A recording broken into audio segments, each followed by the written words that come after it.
Hello and welcome to the Two Circles podcast. We are here today to talk about sports documentaries and the rise of sports fiction.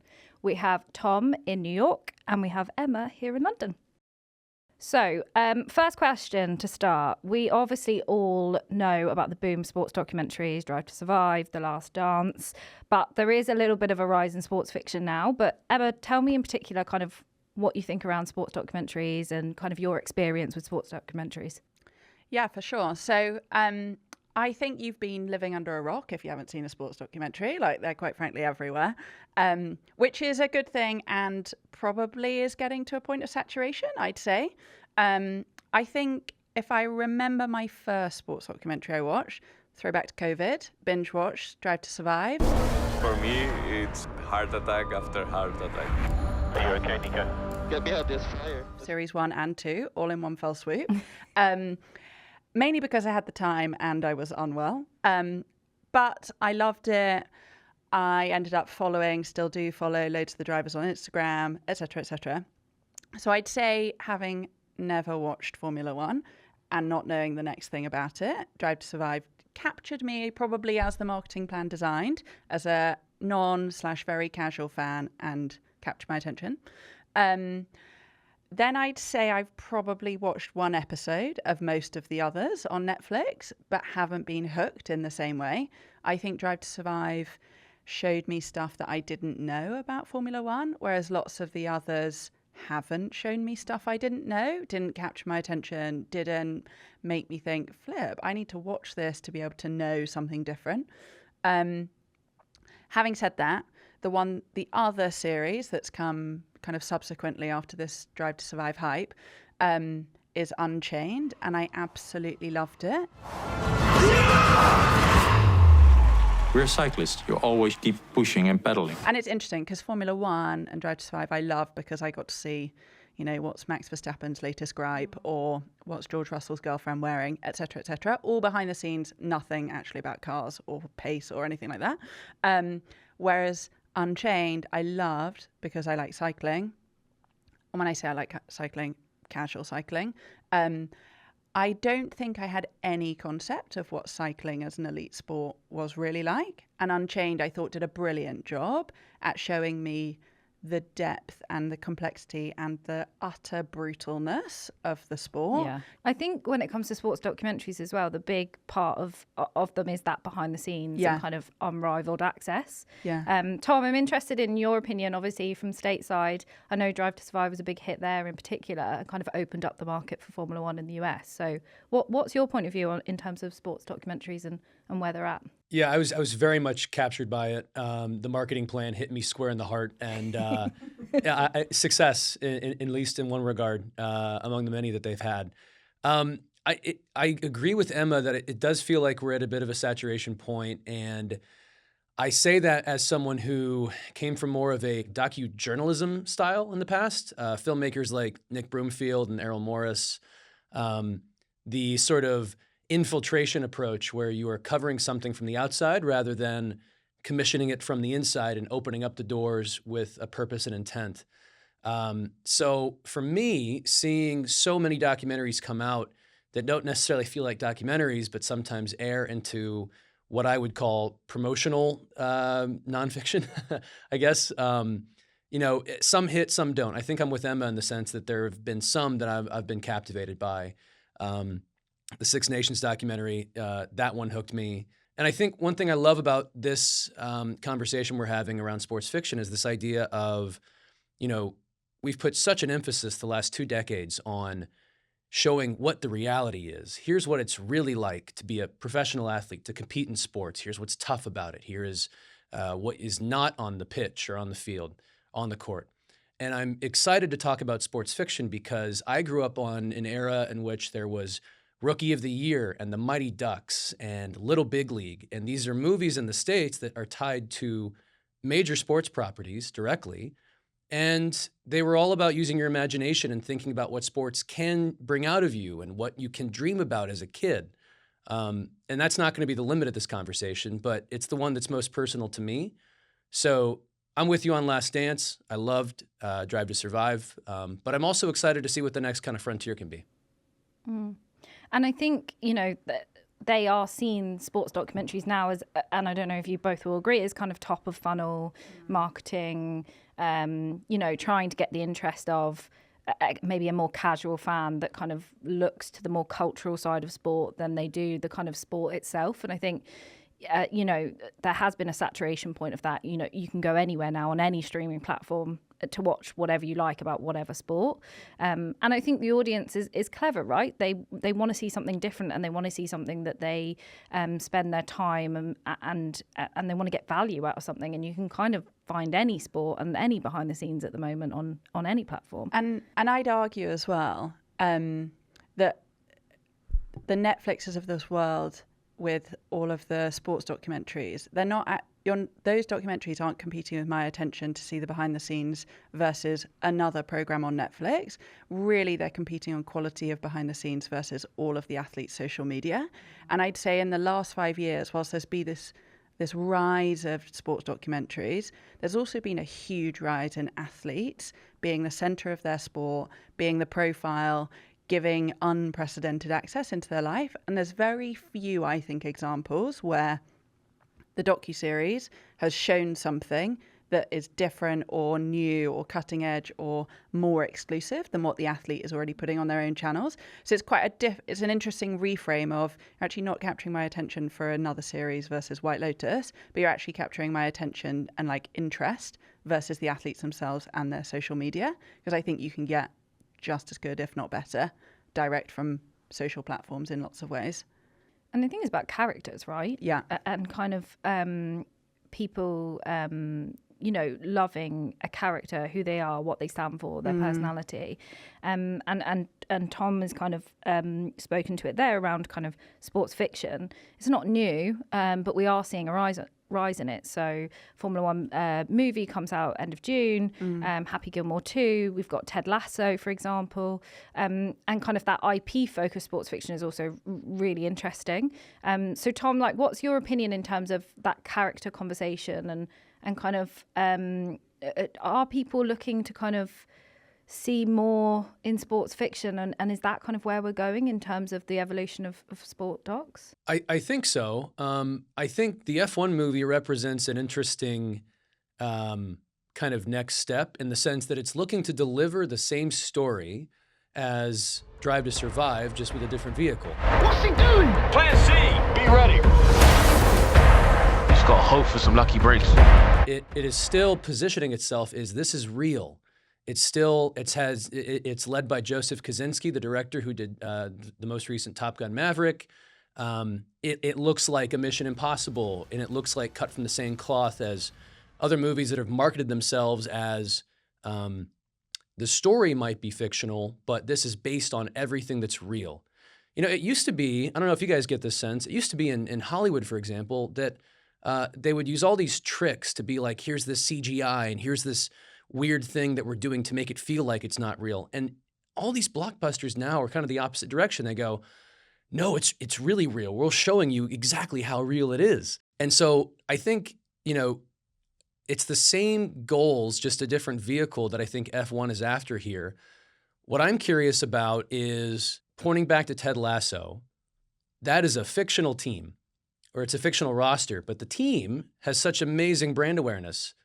I think Rob McElhenney said that AFC Richmond is the most known soccer team in the world. Please correct me on that if I'm wrong. I'm not the I'm not the data anecdotes guy. Let's go with it. Let's go with it. And that's with a fake coach and fake players. And yet it still led to their IP being utilized. There is a ceiling right now in sports documentaries on new and fresh. Especially, Drive to Survive has been able to squeeze so much out of their IP and out of this series, but you can only change so much year to year, and people like new and fresh and different.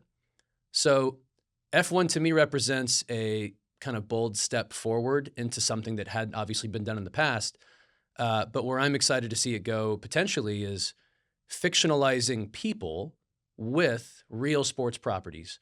And that opens up so much in terms of character building, character development, fresh storytelling, and trying to really identify and resonate with those fringe audience segments that you may not have yet, but if you create someone who appeals to them wearing that uniform or playing in that arena, you might bring them in. Also interesting because on the sports documentaries, we obviously know the result of, and the jeopardy, which is what people love about sport, there is none to a sports series. We know who won the world championships, we know whatever.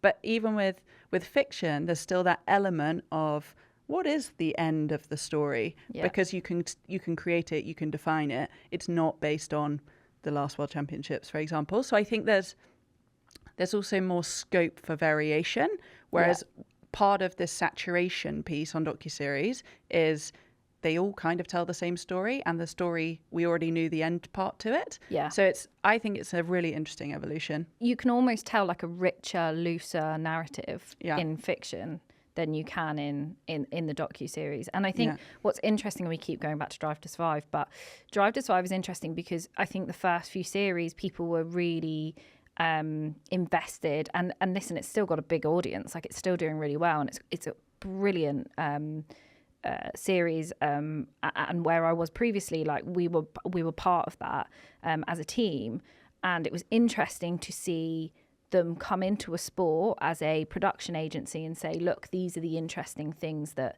people want to know about, or they think that people want to know about, and here's the storylines that we want to kind of speak to or find out more about.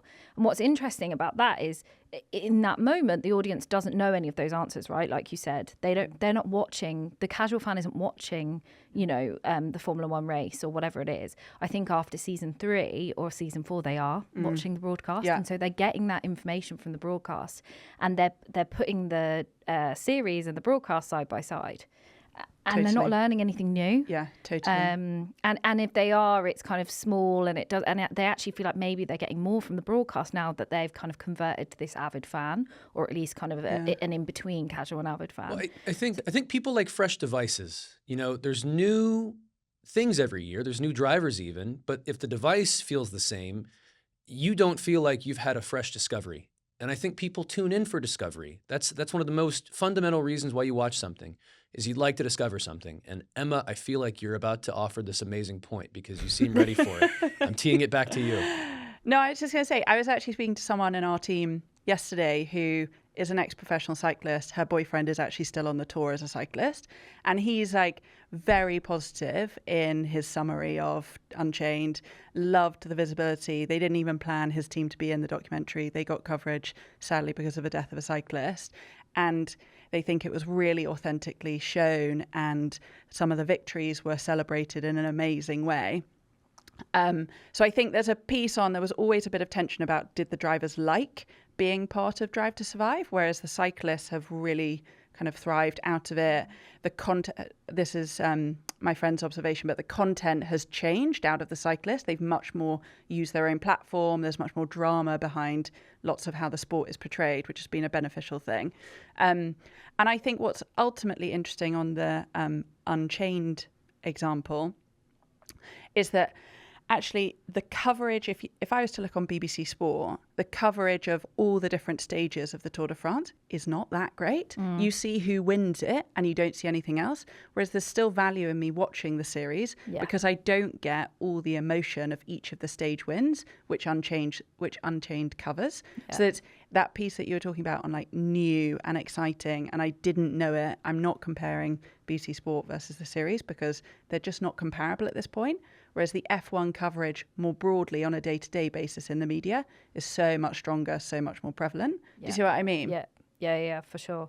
And I think it's an interesting topic because it also looking at kind of sports fiction as a whole. And I think you said it, Tom, around like Ted Lasso, and we keep coming back to that example. But, when you go to Richmond, you can now walk the street that they filmed and you can buy the merchandise. You don't think I see that every day out there on the streets? Are you kidding me? And I think there's a lot more touch points with sport fiction that you can build out.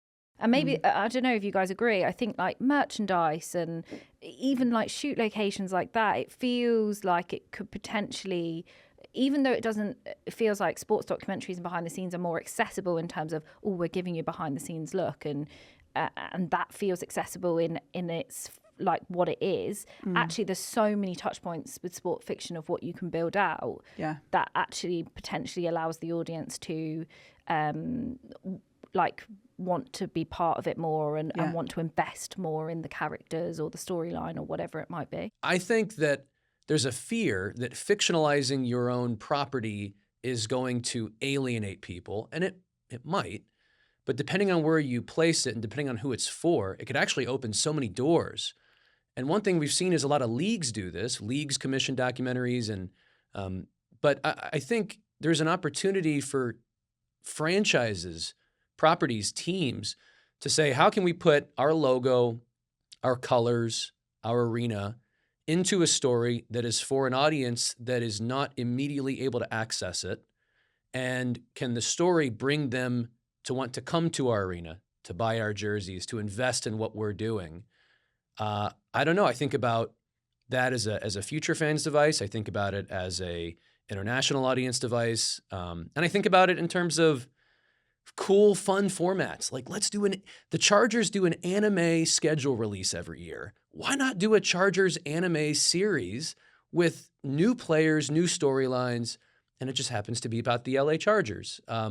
There's just so much there that I think can be mined if it's done appropriately. And Ted Lasso is talked about, but it really did, I think, expose some truths here that haven't been pursued widely. And I think it's storytelling, right? Yeah. It's storytelling in different ways through different channels. And we have to become more innovative as an industry on how we do that and how we engage a bigger audience, because the audience and the generation that are coming up do not accept kind of one channel, two channels, three channels. They're happy to kind of access content on multiple platforms, multiple places. And simultaneously. It's variety that they want. And they're not watching live sports. No. Not as much. Exactly. Yeah.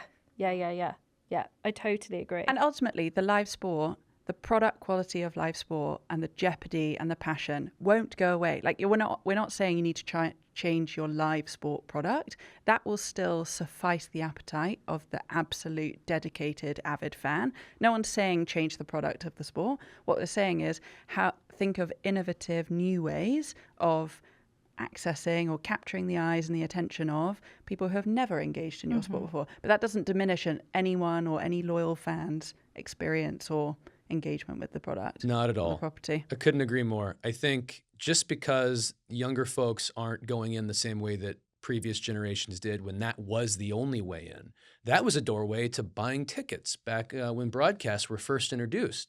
So now it's just, all right, what's the new door? What's the new device?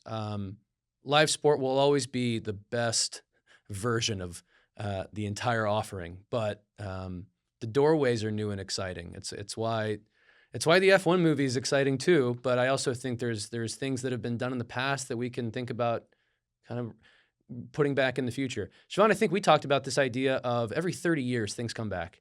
Music comes back. Fashion comes back. I feel like sports fiction could tap into some 90s tropes in a way now in the 2020s. And I think F1's is a really good example of it. Like, Drive to Survive was just another lever that they used to engage a different type of audience. And they've now captured that audience. And they're now at a stage where they're trying to convert that audience and commercialize it. And I think it's really interesting and should only be seen as positive when you are looking at different areas, whether it's sports fiction or something else, to engage an audience that might not have been engaged in your sport previously. It can only be positive. Yeah, totally agree. And I definitely didn't think I'd mention this on this, but Taylor Swift and Travis Kelce is a prime example. Everyone at the start, when they first started dating, was like, that is a distraction from the NFL. I'm pretty sure the NFL are thrilled that they've been dating, and it's brought a whole generation of young women to the NFL who never would have engaged before. Like, it's a prime example of it's different, it's authentic, it's organic, it's storytelling, it's characters, it's actually romance. People love romance. It's a culmination in brilliant things that have then led a whole new fan base. Yeah. You know what I mean? And the Chiefs then made a Hallmark Christmas movie off of that. You talk about romance, that is the most romantic thing you can possibly do. And it veers into sports fiction. I would beg the listeners of this podcast, let's not all go full Hallmark, but I think as someone who was in Kansas City the last 8 years before moving to New York, they've been cultivating a brand personality.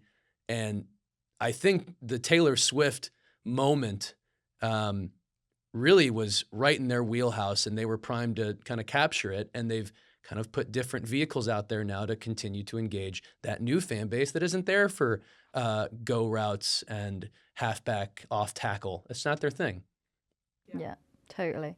I'm going to go a bit left field here on sport fiction because I had this thought today and I haven't told either of you about it. So here we go. Let's see where it goes. I had a thought about sports fiction, and we talk about revenue. And obviously, as Two Circles, we're always looking for how we can help our clients more and solve problems, et cetera, et cetera. But the other thought I had today around sports fiction and kind of some of the clients that we have is there a responsibility also from a sports industry point of view to use sports fiction to tell the stories of their own sports and create role models? Because I think we do that already through live sport, and we do it through social content, whatever you want, any vehicle or distribution you want to talk to. But is there actually a responsibility from the sports industry to start using sports fiction to tell these stories? And I particularly think about it when I think about women in sport and women's football and kind of the kind of rise in women's football at the moment and some of the stories there. Like, should it be used as a vehicle to actually, maybe, yes, revenue is part of it, but is it actually a responsible way of kind of showing how the industry is creating these role models and wonderful people and narratives? Yeah, I would say yes, slam dunk. I think if you position it right, and as humans, we love stories. And so I think, yeah, sign me up. I'd watch a movie about a women's football team and their rise through I'm this, thinking that, like or the Bend other. It Like Beckham vibes, I was just about to say favourite movie. Shoot the ball. Your sister's getting engaged and you're sitting here watching this skinhead boy. So inspired, loved it, played football as a consequence. Like, that is slam dunk on it. And did really well. And I think if I speak to my friends and I said to them that I was doing this, sports fiction, they all quoted Bend It Like Beckham. It was so iconic growing up and was really positive in lots of ways. Let's go back to why we get into this in the first place, why we all like sports, why the three of us are even here working at this company and trying to build something for this industry. It's because when I was a kid, I read Matt Christopher, who made up sports stories.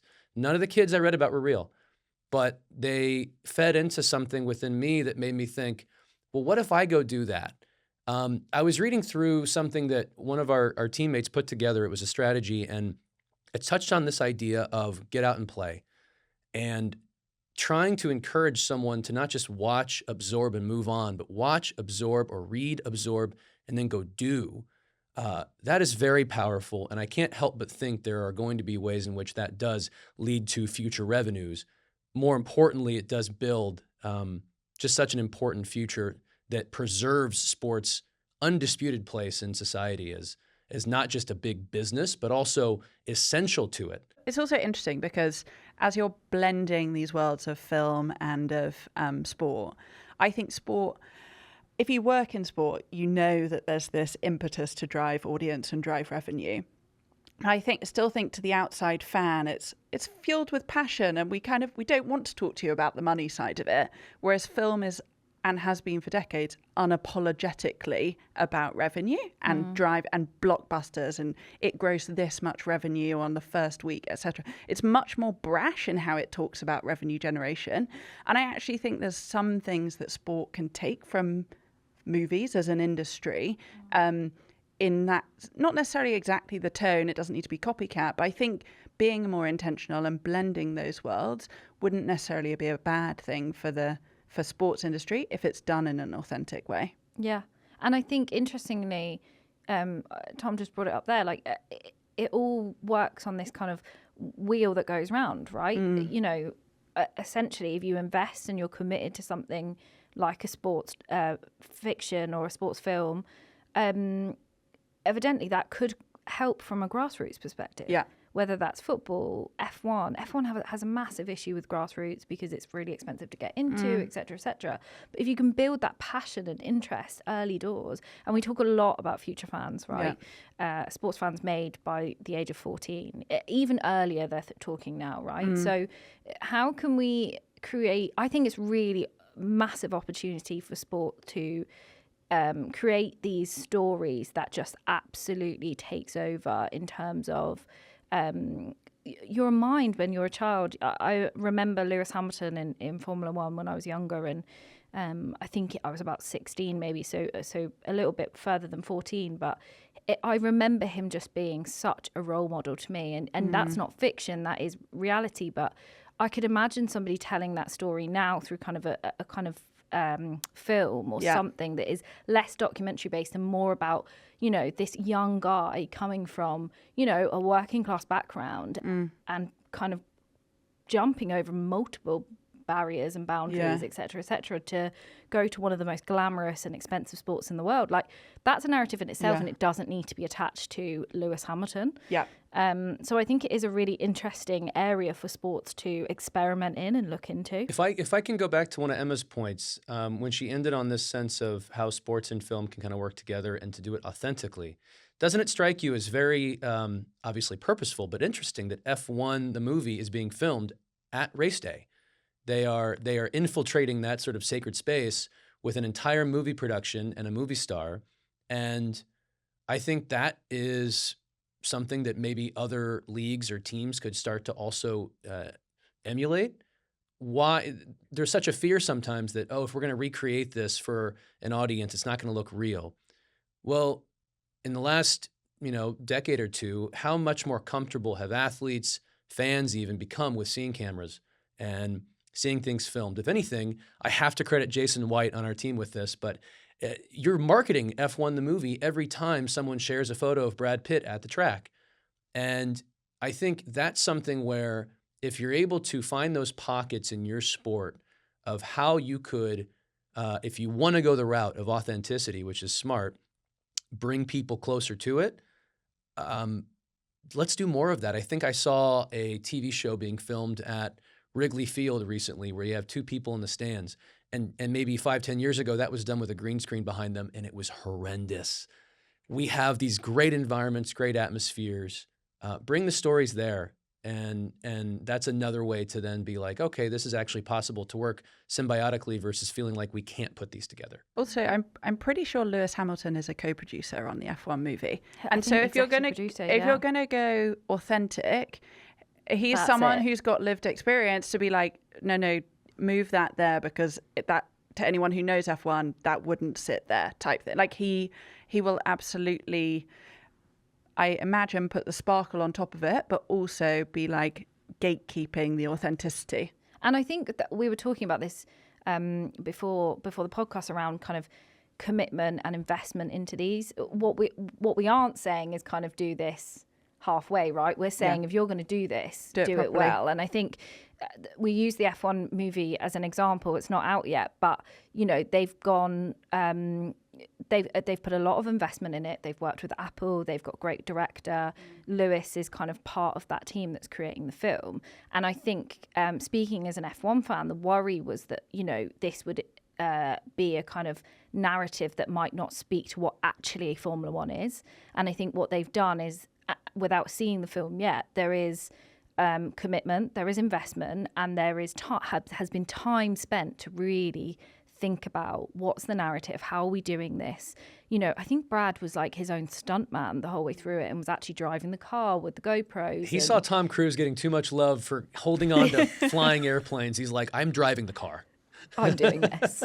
But to your point on they've really thought it through, they've got amazing sponsors involved. Yes. And those brands are not going to sign up to a movie that they don't know what the story is going to be without any consequence of what fans are going to think of it, without a good lot of planning and some serious investment in the quality and the authenticity. Yeah. So I'm looking forward to seeing it.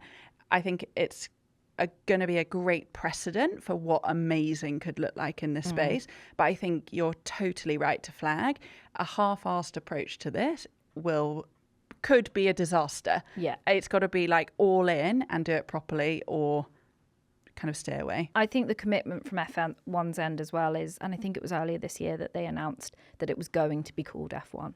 Yeah. And I think, for anyone in sport knows that like putting your IP to something is a real dedication. I really didn't expect that as an F1 fan, and I think that showed the commitment as well. Putting your name on it and being like, this is us, and we are really proud of what we've made here.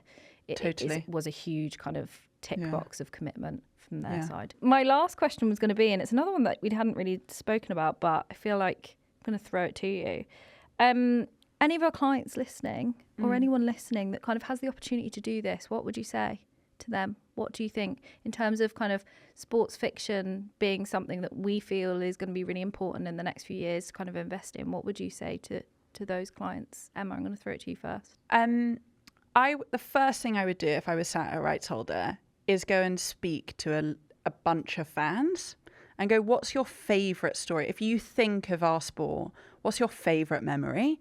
Because I think, one, it would surprise you on what the things are. Like, we probably think of when you work in sport, oh, it was this. If you work in marketing, it was when this post hit this type thing.